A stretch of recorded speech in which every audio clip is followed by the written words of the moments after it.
10 और श्लोक संख्या 14।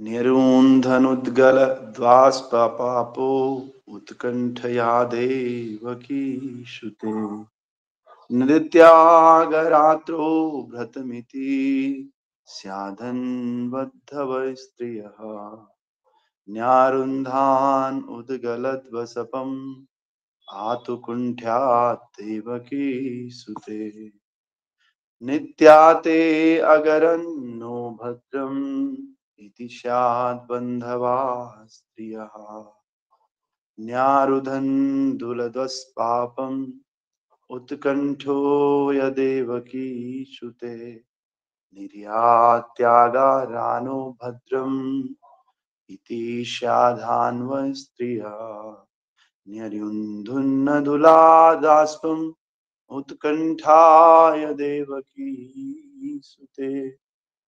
निर्तङ्गात्रानो भद्रम् इति स्यान् बान्धवः स्त्रियः इति स्याद् बान्धवः स्त्रियः। हरे कृष्ण। हरे कृष्ण गुरु जी। न्यारुधन उद्गलम वासम और कंसा देवकी शुते एकांतग्रम नो भद्रम इति शान बांधव स्त्रियम्। और कोई?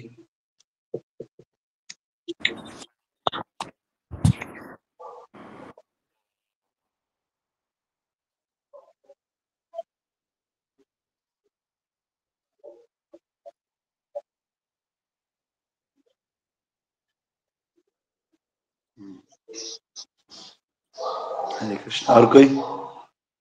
हरे कृष्णा प्रभु जी। नैरुन्धन उद्गलत भाष्पम औत्कंठात देवकी सुते निर्याति आगारात अभद्रमिति बांधवा स्त्रियः। हरे कृष्ण। हरि बोल। और कोई?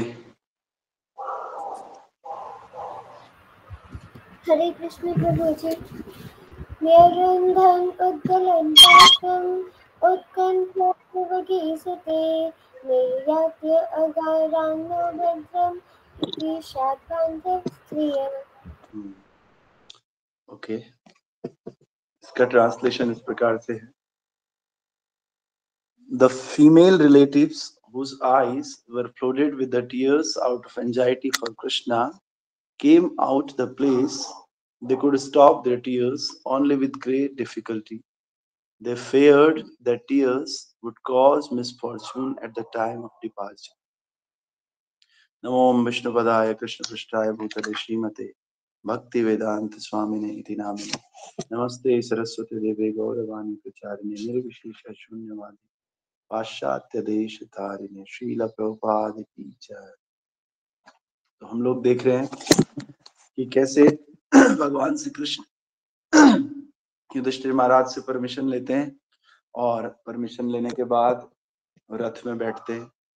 लेकिन जब रथ में बैठते हुए उनको सुभद्रा देखती है, द्रौपदी देखती है, कुंती महारानी देखती है, उत्तरा देखती है, युयुत्स जी देखते हैं, कृपाचार्य देखते हैं, गांधारी देखती है, इवन महाराज धृतराष्ट्र देखते हैं।